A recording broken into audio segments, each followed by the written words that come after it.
Indeks harga saham gabungan hari kedua pekan ini kembali anjlok. Apa pemicunya dan bagaimana prediksi pergerakannya esok hari? Langsung saja kita membahasnya bersama analis dari Jasa Utama Capital, Andri Sukamtojo.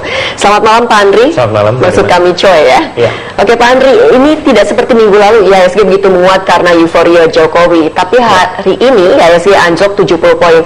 Sentimen apa yang mempengaruhi pasar hari ini sehingga terjadi koreksi? Ya, jadi kalau kita perhatikan kenaikan yang signifikan itu boleh dibilang euforianya itu sering bersifat sementara ya Mbak Rima. Jadi kenaikan 105 poin atau sekitar 3%-an itu cukup signifikan dalam sejarah IHSG. Nah kalau kita perhatikan penurunan hari ini senilai 70 poin saja menurut saya masih dalam range yang cukup wajar ya. Jadi setelah kenaikan 3% ya turun sekitar 1%-an itu masih dalam yang kita sebut euforia Jokowi itu dalam periode profit taking saat ini.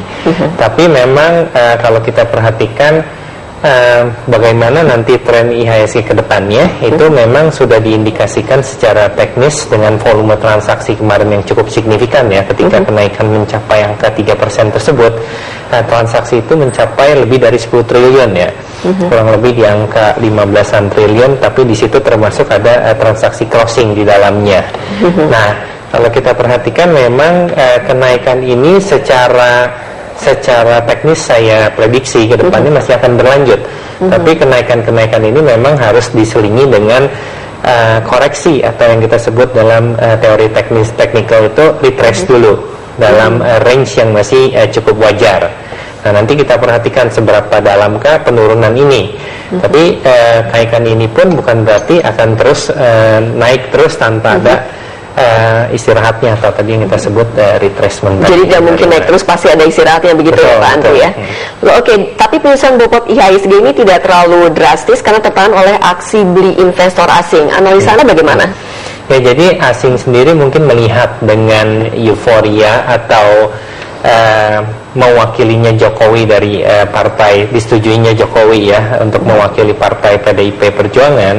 Mungkin asing juga melihat bahwa ini adalah sesuatu yang bersifat positif. Tentunya nanti akan kita lihat lagi bagaimana nanti market berespon terhadap wakil-wakil yang akan dimunculkan selanjutnya ya. Jadi sejauh ini Jokowi masih bersifat positif dan mungkin melihat fundamental Indonesia sendiri, fundamental daripada makro perekonomian Indonesia ya dengan BI rate yang cukup masih dalam range yang stabil, begitu pula tingkat inflasi dan neraca defisit yang semakin membaik itu direspon oleh asing sesuatu yang positif juga sehingga saham-saham blue chip itu memang masih diburu. Tapi ya memang kenaikan kemarin yang signifikan sudah diantisipasi dengan profit taking. Justru ini merupakan hal yang sehat menurut saya. Oke, dan saham-saham yang kemarin sudah kena koreksi akibat aksi ambil untung kini mulai diburu kembali. Catatan Anda bagaimana? Ya, jadi memang saham-saham kemarin yang naik signifikan itu contohnya salah satu saham perbankan BRI ya yang kenaikannya melebihi dari 10% ya. Dalam satu hari ini sudah turun dari angka 10.500 dalam 2 hari ke angka 9.700. Tapi memang kenaikannya dari angka di bawah itu bahkan di sekitar 9.200, 9.300-an ya. Jadi kalau kita bicara diburu mungkin masih bersifat selektif ya Mbak ya. Belum semua saham hari ini sifatnya masih cenderung turun ya. Jadi kita akan lihat mungkin besok 2 atau 3 hari ke depan akankah beberapa saham ini mengalami level yang disebut rebound ya atau technical rebound. Nah itu baru kita bisa melihat apakah saham-saham ini betul diakumulasi. Oke, jadi sektor apa saja yang patut dicermati oleh pelaku esok hari? Ya, oke. Kemarin ada beberapa rumor yang menjelaskan bahwa dengan dipilihnya Jokowi ini nantinya kalau memang Jokowi potensial menjadi maksudnya positif ya menjadi capres ya, kelihatannya sektor yang tidak jauh pro terhadap sentimennya adalah sektor infrastruktur dan di situ ada juga sektor properti, sektor semen, juga konstruksi ya. Jadi tidak akan jauh dari sektor itu yang menjadi sektor primadona seperti itu Mbak Rima. Baik Pak Andri, kita harus break dulu dan pemirsa tetaplah bersama kami karena kami akan kembali usai jeda.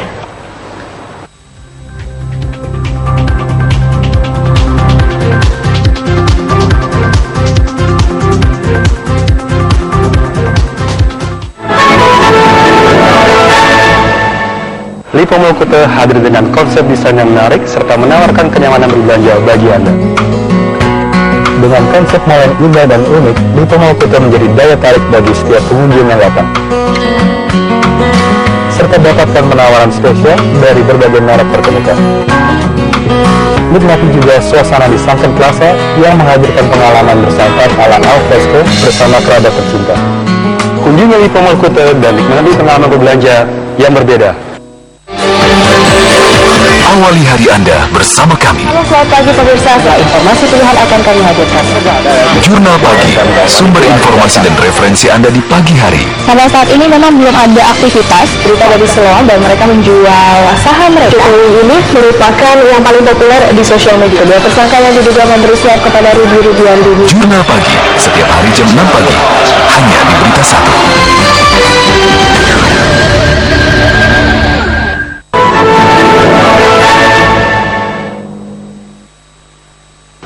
Saham-saham apa saja yang patut Anda koleksi atau lepas esok hari? Sebelum membahasnya, simak informasi sejumlah emiten berikut ini.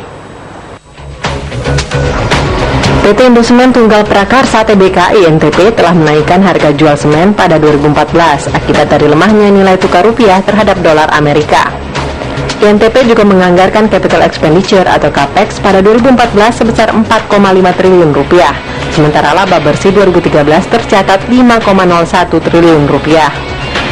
PT Bank Bukopin Tbk BBKP menyalurkan kredit tahun lalu sebesar 48,5 triliun rupiah atau tumbuh 6,42% dari tahun sebelumnya 45,5 triliun rupiah. Bank Bukopin juga membukukan laba bersih tahun lalu sebesar 934,6 miliar rupiah. PT Waskita Karya Tbk WSKT akan melakukan penawaran umum berkelanjutan atau PUB dengan nilai 1 triliun rupiah. Waskita Karya juga menargetkan kontrak baru sepanjang 2014 sebesar 18 triliun rupiah. Waskita akan membagikan dividen kepada pemegang saham sebesar 110 miliar rupiah dari perolehan laba bersih 2013. PT Midi Utama Indonesia Tbk, Midi memperoleh laba bersih tahun lalu sebesar 67,3 miliar rupiah atau naik 49,6% dari tahun sebelumnya 45 miliar rupiah. Oke Pak Andri, setelah tadi kita lihat info emiten ini, kira-kira sentimen atau data apa yang perlu dicermati oleh investor esok hari? Ya, jadi kalau selalu saya menganalisa itu dari top down ya Mbak ya. Jadi kalau saya melihat kondisi dari luar sana apa yang terjadi, yang perlu kita highlight itu adalah kondisi di Rusia ya dengan Ukraine, itu selalu menjadi pengamatan nomor satu ya, maksudnya di dunia internasional sana. Begitu juga keputusan The Fed nanti di rapat FOMC, memang efeknya tidak bersifat langsung ya Mbak ya, tapi nanti sentimen-sentimen apa yang berimbas langsung terhadap kita dalam artian market di luar sana apakah nanti minus atau positif yang cukup signifikan ya. Tapi kalau dari dalam negeri sendiri menurut saya masih seputar aksi profit taking ya, dan euforia menyelesaikan euforia Jokowi kemarin. Oke, lalu saham apa saja yang Anda rekomendasikan esok? Oke, kalau dari sektor konstruksi saya melihat tadi ada Waskita disebutkan, juga ada Wika dan PTPP, tapi saya menantikan level-level yang boleh disebut nanti level keseimbangan atau di level supportnya.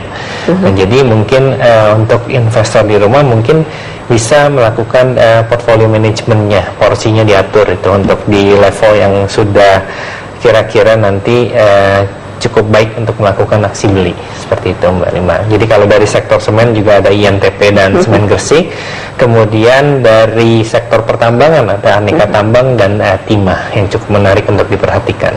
Oke, baik. Lalu prediksi IHSG esok bagaimana dari level support dan resistensi? Oke, sekarang kita sudah dekat dengan level 4.800 untuk supportnya. Kemudian apabila level 4.800 ini ditembus, kita ada level 4750. Kemudian ada gap di angka 4.602 kurang lebih.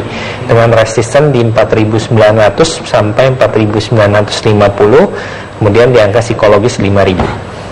Oke, kita bahas rupiah ya. Kalau hari ini kan sudah melemah rupiah, bagaimana dengan prediksi esok? Ya, kalau rupiah biasanya korelasinya searah dengan indeks kita. Jadi kalau indeks kita menguat biasanya dikarenakan ya memang rupiah kita yang cukup perkasa ya, memang korelasinya langsung gitu. Pula US dollar dengan indeksnya berlawanan dengan biasanya US dollar itu dengan emas ya. Kalau emas menguat, biasanya US dollar cenderung melemah dan sebaliknya. Dan kalau rupiah, kita melihat indikator-indikator ekonomi sejauh ini dalam range yang cukup baik ya. Jadi saya prediksi rupiah mungkin bisa ke kisaran bahkan ke angka 11 ribuan ya. Sekarang sudah di 11.200 ya. Dengan resisten di 11.500-an saat ini. Range short term to medium term ya, seperti itu Mbak Rima. Oke, ini sentimen apa yang mempengaruhinya? Ya, tadi seperti yang saya sudah ucapkan dari eksternal, tadi ada sentimen The Fed, terus Ukraine, dan juga di China ya, perlambatan perekonomiannya. Kemudian dari internal, indikator-indikator ekonominya ya seperti BI rate, kemudian tingkat inflasi dan neraca perdagangan. Oke, ini balik lagi ke IHSG, kira-kira di level berapa esok? Ya, besok kelihatannya paling tidak di awal sesi itu masih terus akan tertekan, mungkin ke arah 4.750-an ya. Tadi 4.800 sudah cukup dekat, jadi range-nya saya melihat 4750 sampai dengan 4850. Kalau belum ada sentimen-sentimen yang cukup signifikan, kemungkinan kita masih akan menantikan aksi-aksi korporasi ya Mbak ya, seperti laporan keuangan, kemudian pembagian dividen dan lain sebagainya, seperti itu Mbak Rima. Baik, terima kasih Pak Andri atas informasi dan analisanya. Ya, sampai di sini kebersamaan kita dalam Money Report. Anda bisa mengakses informasi bisnis terkini di website kami di berita1.com. Anda juga dapat mengirimkan informasi dan saran ke email kami di news@berita1.tv atau follow kami via Twitter, Facebook, dan YouTube. Saat lagi kami akan menghadirkan program News Update dan Jurnal Malam. Saya Rima Safira mewakili rekan Fitri Megantara undur diri. Sampai jumpa.